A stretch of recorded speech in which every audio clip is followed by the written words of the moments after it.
Hello everyone, आज हम करेंगे क्लास फोर्थ की जो आपकी हिंदी की न्यू बुक आई है उसका चैप्टर नंबर 5 आसमान गिरा। तो ये कैसे गिर गया है, क्या हो रहा है यहाँ पर, उसके बारे में बात हम करने वाले हैं। तो एक कहानी है। एक खरगोश था, वह पेड़ के नीचे सो रहा था।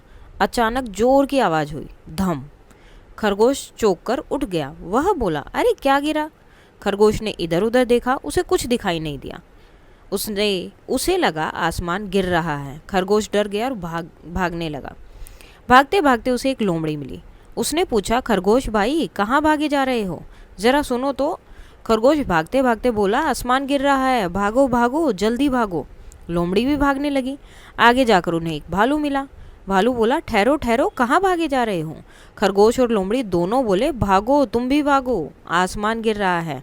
भालू भी उनके साथ भागने लगा। अब खरगोश, लोमड़ी और भालू भाग रहे थे। तो जैसे वो भागते भागते एक हाथी के पास से निकले, हाथी बोला, अरे सब क्यों भाग रहे हो, ठहरो कुछ बताओ तो फिर सबने फिर से वही बोला। भालू ने बोला, आसमान गिर रहा है, तुम भी भागो। तो हाथी भी भागने लगा। अब सब भाग रहे थे। आगे आगे खरगोश था, उसके पीछे लोमड़ी, फिर भालू और सबसे पीछे हाथी। अब भागते भागते उन्हें कौन मिल गया यहाँ पर? शेर। उसने पूछा, तुम सब लोग क्यों भाग रहे हो? तो हाथी बोला, आसमान गिर रहा है, तुम भी भागो। शेर ने दहाड़ कर कहा, आसमान गिर रहा है? कहाँ गिर रहा है, रुको। यह सुनकर सभी जानवर रुक गए। शेर ने पूछा, किसने कहा है आसमान गिर रहा है? हाथी बोला, भालू ने कहा। भालू बोला, मुझसे तो लोमड़ी ने कहा था। लोमड़ी बोली, मुझे तो खरगोश ने कहा। सबसे पहले इसी ने कहा था। खरगोश चुप रहा। शेर बोला, खरगोश कहो, कहाँ गिर रहा है आसमान? खरगोश ने कहा, मैं पेड़ के नीचे सो रहा था, वहीं धम से आसमान गिरा। शेर ने कहा, चलो चल कर देखते हैं, कि देख तो ले कौन सा आसमान है, कहाँ से गिरा है। वे सब उस पेड़ के नीचे गए। सबने पेड़ के नीचे देखा, वहां एक बड़ा सा फल गिरा पड़ा था। तभी वैसा ही एक फल और गिरा, थम। खरगोश चौंक गया।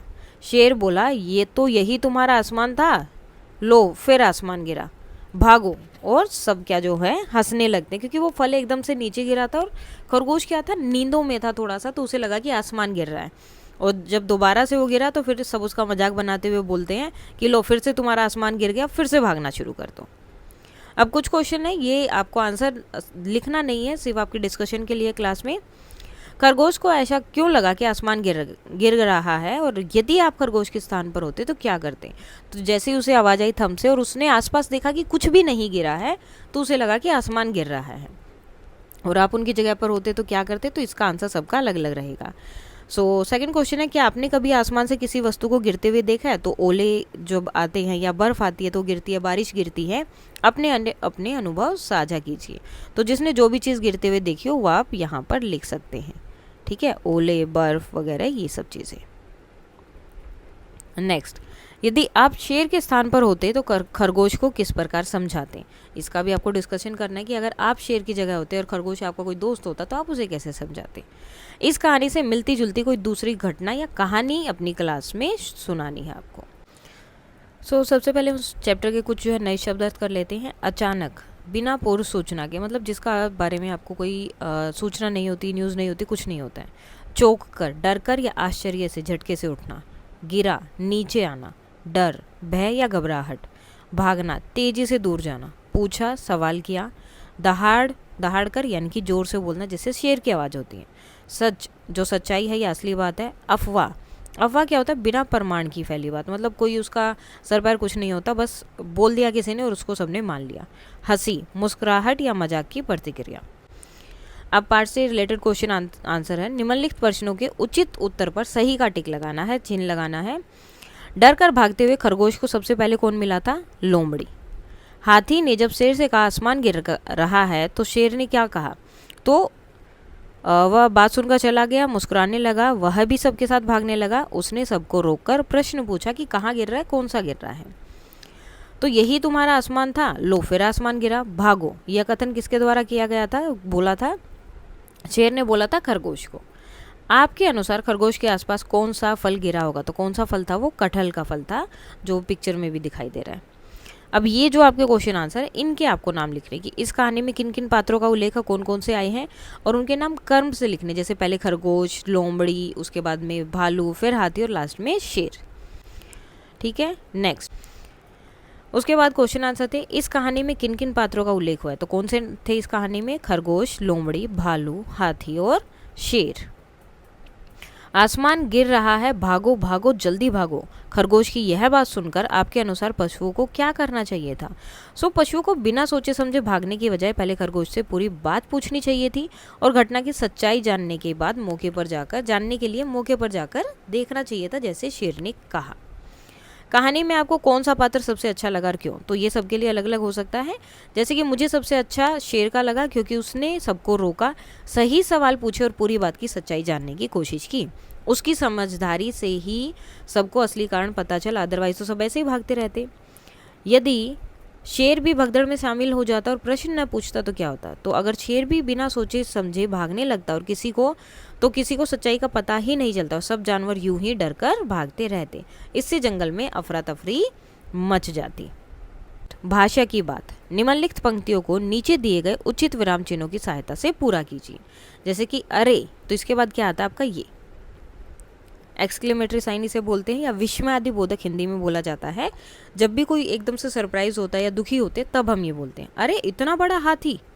ठीक है, एक तरह से क्वेश्चन हो गया, या आप मतलब आश्चर्य में वो हैं, तो इसलिए उन्होंने ये बोला। मैंने खरगोश, उसके बाद क्या आएगा? कोमा, लोमड़ी, भालू, हाथी और शेर जंगल में देखे हैं, इस तरह से। ठीक है, अब एक साथ आप सारे नाम नहीं लिख सकते बिना कोमा लगाए, आपको कोमा लगाना पड़ेगा उनके बीच में। इसीलिए यह पुस्तकें किसकी हैं? तो क्या है ये? क्वेश्चन मार्क है। वाह कितने सुंदर फूल हैं। ठीक है, अब यहाँ पर क्वेश्चन मार्क क्यों नहीं लगाया? क्योंकि वो बता रहे हैं कि फूल कितने सुंदर हैं। अब कहानी में कथन आया है, भागते भागते उसे एक लोमड़ी मिली।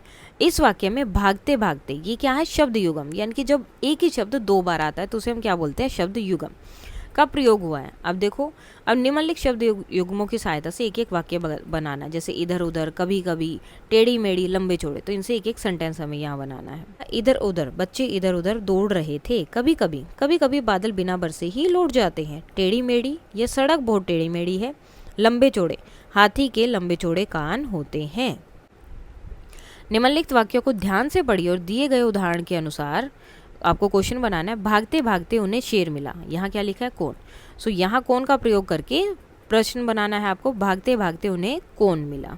इसी तरह से अब यहाँ लिखा है कहाँ। खरगोश पेड़ के नीचे सो रहा था, तो आप क्या लिखेंगे?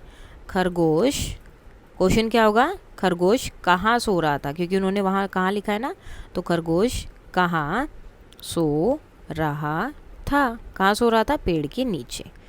नेक्स्ट वाले में हमें क्या करना है? कब का जो है यहाँ पर यूज़ करना है। खरगोश भागते भागते बोला, तो खरगोश कब बोला? ठीक है, किस समय बोला? खरगोश कब बोला? तो जब वो भाग रहा था तब बोला। वहीं थम से आसमान गिरा, तो आप इसको इस तरह से बना सकते हैं कि आसमान कैसे गिरा। ओके, लास्ट क्या दिया है यहाँ पर? क्या। खरगोश ने लोमड़ी से कहा, तो यहाँ पर क्या आएगा कि खरगोश ने लोमड़ी से क्या कहा। खरगोश ने लोमड़ी से क्या कहा। ओके, तो क्या कहा था? मैं पेड़ के नीचे सो रहा था, वहीं थम से आसमान गिरा। नीचे दिए गए शब्दों में मात्रा लगाकर या फिर हटाकर नया शब्द बनाना, जैसे कि बस, बस में मात्रा लगाकर 20 बना दिया और चला की मात्रा हटाकर चल बना दिया। और इसको आपको अपनी जो है बुक में भी लिखना, नोटबुक में भी। यह का क्या बना सकते हैं? यहीं।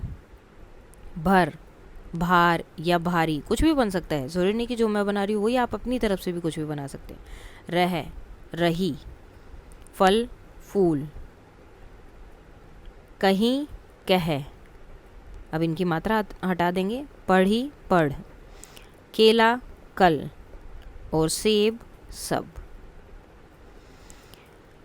आसमान पर आधारित कुछ मुहावरे नीचे दिए गए हैं। इन मुहावरों का अर्थ लिखकर वाक्य बनाना, जैसे कि आसमान को छूना, आसमान सिर पर उठाना, आसमान गिरना, या जमीन आसमान एक करना। अब इनका अर्थ लिखना है, साथ में एक सेंटेंस बनाना है। मुहावरे का अर्थ बताना था और वाक्य बताना था। आसमान छूना, बहुत ऊंचाई तक पहुंचना, भारत की तरक्की ने अब आसमान छू लिया है। आसमान गिरना, तो बहुत बड़ी मुसीबत आना, उसने परीक्षा में फेल होते ही उसे उसकी परीक्षा में फेल होती उसे लगा कि जैसे आसमान गिर पड़ा हो। आसमान सिर पर उठाना यानी कि बहुत हंगामा करना। बच्चे ने जिद करके पूरा आसमान सिर पर उठा लिया। जमीन आसमान एक करना, बहुत कोशिश करना। उसने परीक्षा में सफल होने के लिए जमीन आसमान एक कर दिया है या कर दिया था।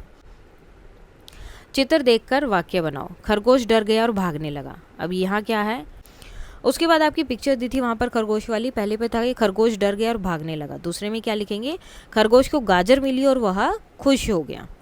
तीसरे में खरगोश को कुछ आवाज़ सुनाई दी और वह चौकन्ना हो गया। उसके बाद खरगोश फिर से डर गया और अपने कान बंद कर लिए।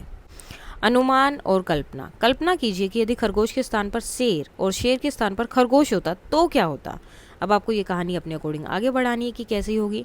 कहानी में खरगोश कुछ गिरने की ध्वनि सुनकर घबरा गया। यदि ऐसी ही ध्वनि हाथी ने सुनी होती तो क्या वह भी इतना घबराता, तो शायद इतना नहीं घबराता क्योंकि वो बड़ा था, उसे वो धीरे से आवाज़ आती। इसीलिए यदि खरगोश के स्थान पर कौवा चौंक जाता और उड़ने लगता तो उसे रास्ते में कौन कौन मिलते, तो चिड़िया मिलते, बाज मिलती, कबूतर होता, कोयल होती, वो सब चीज़ें। और उससे क्या क्या पूछते, उससे भी ऐसे ही पूछते कि क्या हुआ, तुम्हें क्या दिख गया, तुम ऐसे क्यों उड़ रहे हो, इस तरह से। आगे है ढूंढिए और गिनिए। नीचे दिए गए चित्र में पात्रों की संख्या गिनकर बतानी है। जैसे कि लोमड़ी कितनी है, 3, 1 2 3। अब बिल्ली देखनी है आपको, 1 2 3 4, तो कितनी हो जाएंगी, 4। तो हमें लिखना है यहाँ पर हिंदी में 4। भेड़ कितनी है, 1 और 2। भालू कितने हैं, 1 2। भालू भी कितने हो जाएंगे, 2। दिए गए चित्र में रंग भरना है, तो इसमें जो आप अपने अकॉर्डिंग जैसे आपको सही लगे वैसा कलर करेंगे। दिए गए चित्रों के अनुसार शिक्षक की सहायता से कागज की पुतलियां बनाकर इस कहानी का अभिनय कक्षा में कीजिए। अब देखो ये सारे आए थे, उसमें खरगोश था, लोमड़ी थी, हाथी, शेर, भालू, ठीक है। अब इनको जो है आपको पपेट्स बनाने हैं ऐसे, देन सेम वो पपेट बनकर आपको एक्टिंग करनी कि आप खरगोश हो, आपको रास्ते में कौन कौन मिल रहा है, कैसे भागते हुए जा रहे हो, वो सब। और नीचे दिए गए चित्रों के अनुसार शिक्षक या अभिभावक की सहायता से कागज की छतरी भी एक आपको यहाँ पर बनानी है। उसके बाद चेरा पूंजी के मेहमान, तो ऊपर क्या दिख रहे हैं आपको, बादल दिखाई दे रहे हैं ना, तो ये उसी से रिलेटेड है। जुलाई का महीना था, 1 महीने से बारिश 1 मिनट के लिए भी नहीं थमी थी। उन दिनों मैं सोहरा, आज का जो चेरा पूंजी है, कि स्टेट बैंक में काम करता था। मेरा घर बैंक के ठीक ऊपर वाले माले पर था। एक दिन जब मैं घर गया तो देखा घर पानी से भरा हुआ है, पूरा घर पानी पानी था। मुझे लगा कि सेगमा, अब सेगमा कौन है, जो घर की देखभाल करता है, ने कोई नल खुला रह गया होगा। मैंने सारे नल देखे, सभी अच्छी तरह से बंद थे। मैंने तुरंत सेगमा को बैंक से बुलवाया। वह भी देखकर हैरान था।